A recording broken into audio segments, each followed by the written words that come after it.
Hola, muy buenos días. Mi nombre es Matías y hoy quería compartirles un poco acerca de la palabra, en este caso sobre el libro de Amós, que sería uno de los profetas menores en sí.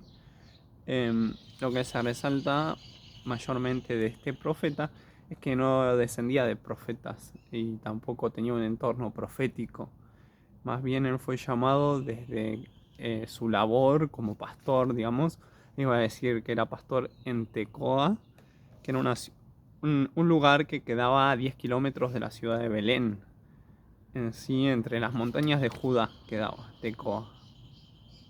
Él nada más conocía el mundo rural, en sí su trabajo. Lo único que podría hacer en su tiempo libre sería reflexionar o ver las cosas, lo que iba ocurriendo, contemplar, ¿no? Y Dios lo llama y, y dice que, o sea, en el capítulo 7 versículo 15, que Dios lo llama a que vaya a predicar a dónde? A Israel.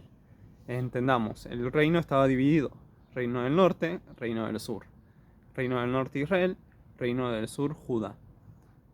Y él estaba más cerca de Judá, pero Dios lo mandaba a predicar a Israel. Y eso es lo que se resalta de Amós.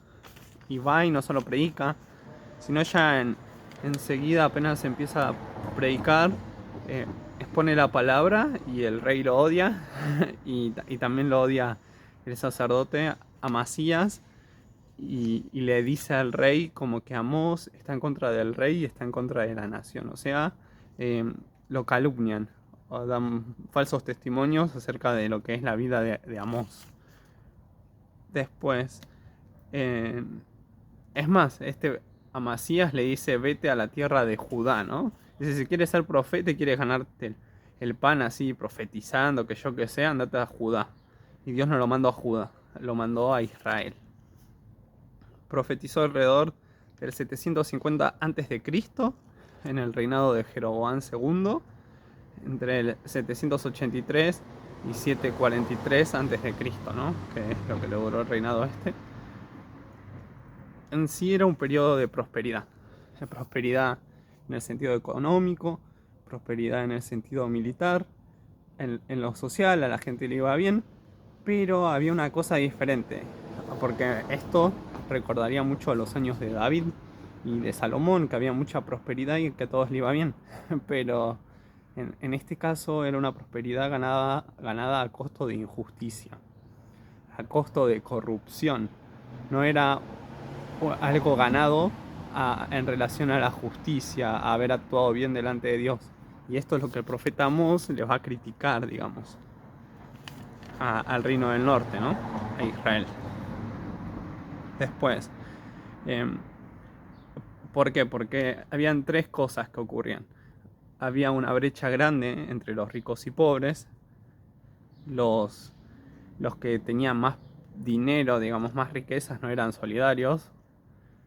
Y en tercer lugar, se deterioró el sistema de justicia. O sea, los jueces eran corruptos y los tribunales eran ineficientes, o sea, no servían. Esto ya se puede ver en el capítulo 2, versículos 6 al 7, que lo voy a leer, y dice así. Los delitos de Israel han llegado a su colmo, por tanto no revocaré su castigo, dice. Venden al justo por monedas y al necesitado por un par de sandalias. Pisotean la cabeza de los desválidos como si fuera polvo de la tierra y pervierten el camino de los pobres. Padre e hijo se acuestan con la misma mujer, profanando así mi santo nombre, dice el Señor. Y después, ya en el capítulo 5, se puede ver también esto de la injusticia. En el versículo 7 va a decir así. Ustedes convierten el derecho en amargura y echan por tierra la justicia. El Señor hizo las Pléyades y el Orión. Convierte la aurora en las densas tinieblas y oscurece el día hasta convertirlo en noche. Él convoca las aguas del mar y derrama sobre la tierra. Su nombre es el Señor. Reduce a la nada a la fortaleza y trae la ruina sobre la plaza fuerte. Ustedes odian al que defiende la justicia en el tribunal y detestan al que dice la verdad. Por eso pisotean al desválido y le imponen tributo de grano. No vivirán en las casas de piedra labrada que han construido, ni beberán del vino de los selectos viñedos que han plantado. Yo sé cuán numerosos son sus delitos y cuán grandes son sus pecados, dice, ¿no?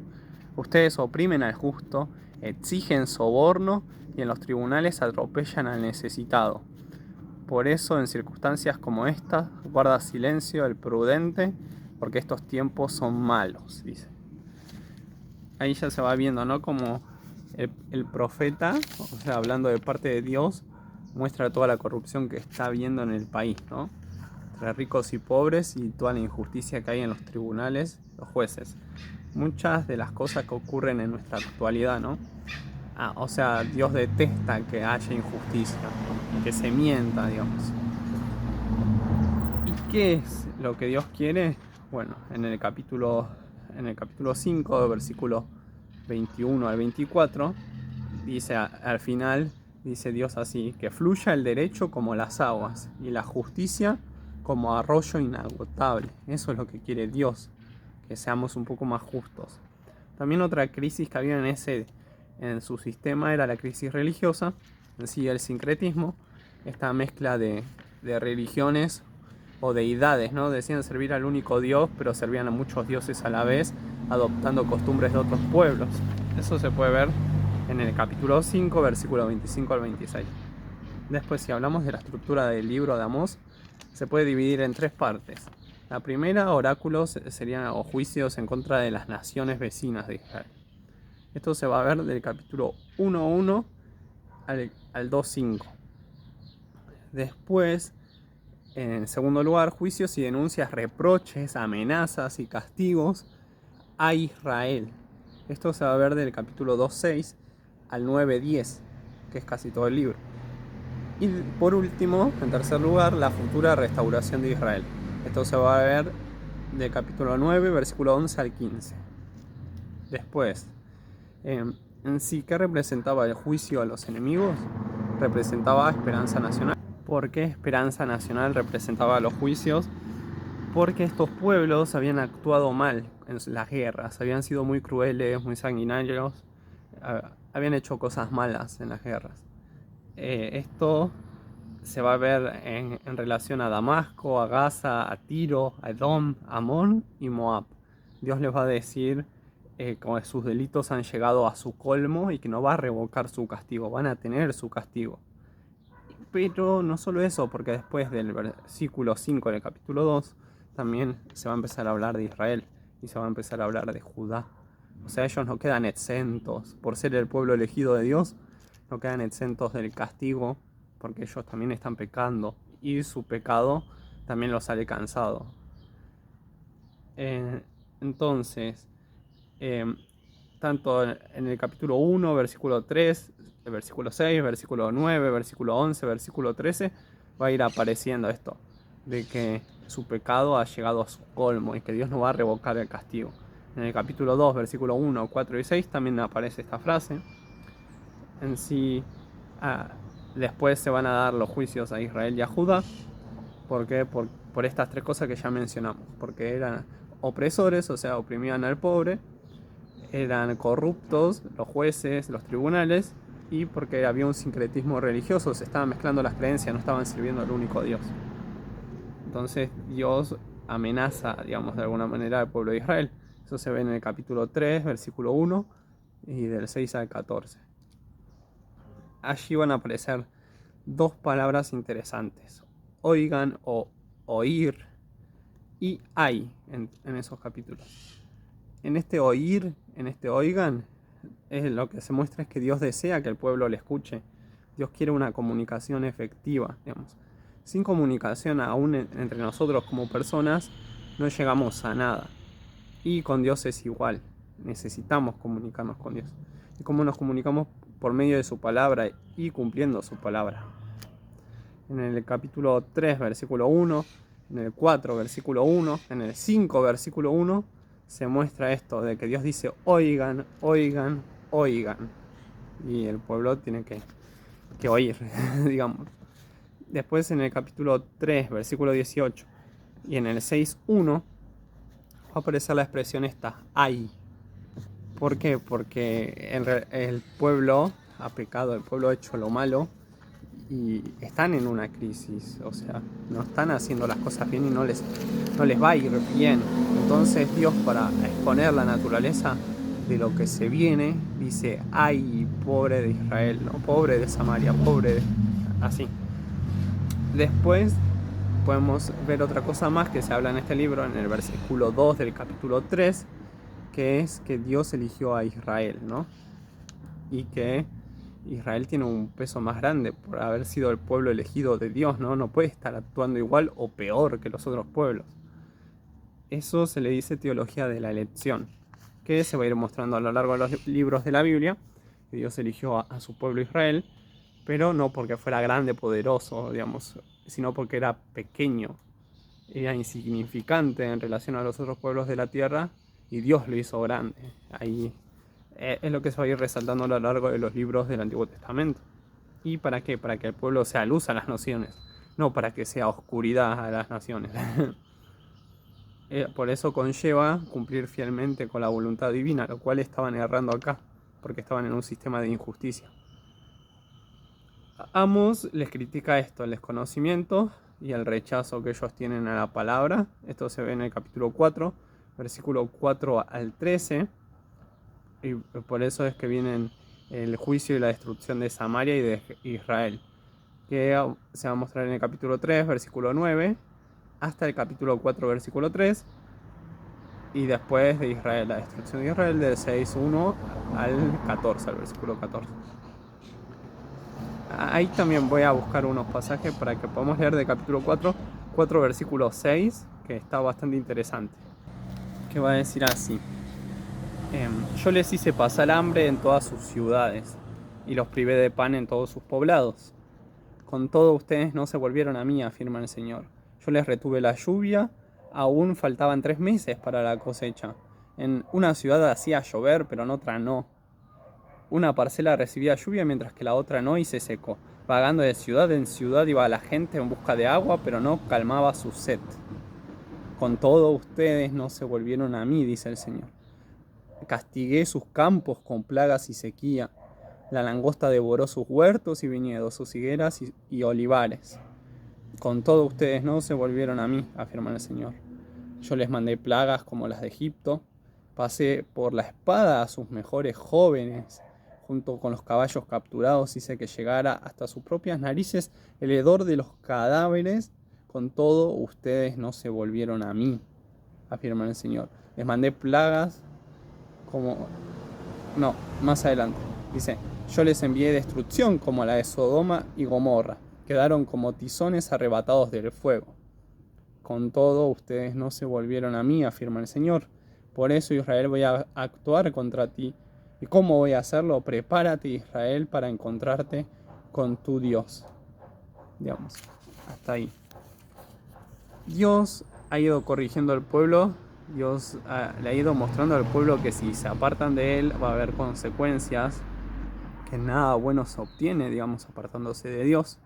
Ellos creen que está todo bien, pero aparecen estas cosas, ¿no? Las plagas, las sequías, y Dios está hablando y el pueblo no está oyendo, piensa que está todo ok, ¿no? Todo bien. Y ese es un problema que tenemos muchos cristianos, muchos creyentes, que nos creemos exentos de pecado, ¿no?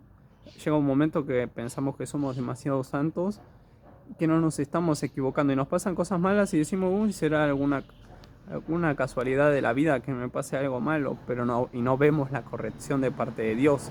O sea, nos toca estar atentos para identificar cuál es nuestro pecado, porque podemos estar pecando y cosechando las consecuencias de ese pecado, y por eso nos pasan cosas malas. A veces suceden pruebas que no tienen nada que ver con nuestro pecado, pero en otros casos sí suceden cosas que tienen que ver con nuestro pecado. Así que estemos atentos, no nos creamos demasiado justos, porque dice la Escritura: el que crea estar firme, mire que no caiga, ¿no? Y ya, bueno, para ir terminando, se van a ir mostrando una serie de visiones que tiene Amós. Por ejemplo, en el capítulo 7, versículo 1 al 9:10, va a ir teniendo diferentes tipos de visiones, ¿no? Primero, una invasión de langostas que devora todo, ¿no? Después, un fuego consumidor, un fuego que consume todo, en el 7:4. después la plomada de albañil en el 7.7, el canastillo de fruta en el 8.1, la destrucción del santuario en el 9.1, ¿no? Y a medida van pasando estas, como que Amós no le gusta, digamos, no quiere eso para Israel, no quiere que Israel la pase mal, ¿no? Y Dios le dice, tranquilo que no voy a hacer eso, ¿no? Pero después sí se va a ir viendo lo que es el juicio de Dios para con el pueblo. Pero acá resaltar esto, ¿no? Que Amós, a pesar de que ver tan corrompido al pueblo, se compadecía del pueblo y se lo decía a Dios, ¿no? Y es lo mismo que debiéramos hacer nosotros al ver a nuestras naciones tan corrompidas, o sea, compadecernos, querer que se salven, que conozcan de Jesús, que conozcan a Dios, o sea, orar por la nación. Eso es lo que nos toca, no criticar, más bien orar.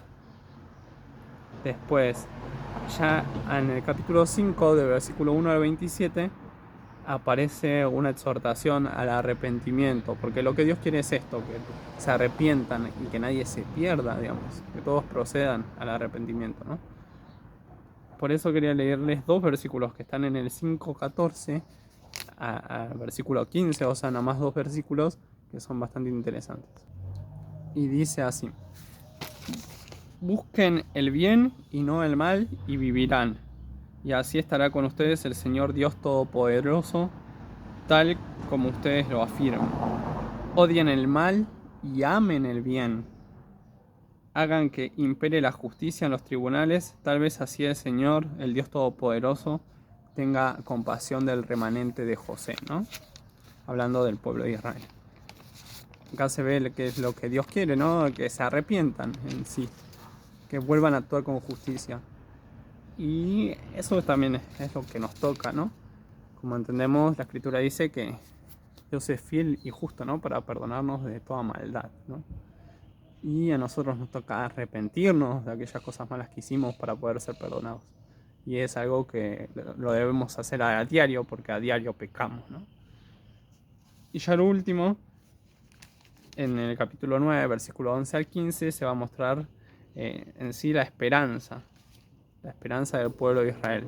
O sea, que va a ser restaurado en algún momento. ¿Y cómo se muestra esta restauración? A través de 4 cosas. Las dos últimas son casi iguales. La primera es la restauración de la casa de David. ¿Qué quiere decir esto? Que Dios le había prometido a David, se ve en esto en los libros de Samuel o en los libros de Reyes quizás, que su dinastía iba a durar para siempre. O sea, siempre iba a haber un rey de la descendencia de David en el trono. Pero esto se cae en un momento. ¿Por qué? Porque Israel es llevado cautivo a Babilonia, se llevan a los reyes, o sea, se llevan a la tribu de Judá. Por lo tanto, deja de haber un rey en Israel, deja de estar la descendencia de David y se piensa que como que todo se arruinó, la realidad. Pero cuando nosotros vamos al Nuevo Testamento, vemos que Jesús desciende de David por parte de José, pero también desciende de David por parte de María. Y Jesús murió, Jesús resucitó y tiene un cuerpo glorificado, nos dice la Escritura, un cuerpo que no muere en sí. Entonces, ahora y después de un tiempo por andar rondando la tierra 40 días, que apareciéndose a los discípulos y a gente que no le conocía, ascendió y está a la derecha de Dios. Ahora sí, Jesús está ahí y en un momento va a volver para reinar sobre todo. Entonces, la dinastía de David no se extinguió, digamos. La dinastía de David sigue firme. Por eso dice que se va a restaurar la casa de David. O sea, en un momento, en un futuro, ¿no? Después habla de la fertilidad de la tierra, que la tierra va a producir higos, vid y todo eso. Como también el retorno del exilio, el regreso a la tierra prometida. Es como que Amós entendía que el pueblo, las consecuencias de actuar así de mal, iba a hacer que el pueblo se los parsa por otras naciones. Esto sucede en un principio con Asiria, que se lleva parte de Israel, conquista Israel, o sea el reino del norte, y después con el reino del sur sucede con Nabucodonosor, o sea, él se lleva a Judá, a la tribu de Judá, a lo que quedaba de Israel. Y la promesa acá está en que ellos un día iban a regresar, y se cumplió. Un día regresaron y al día de hoy ya son nación, o sea, el pueblo de Israel.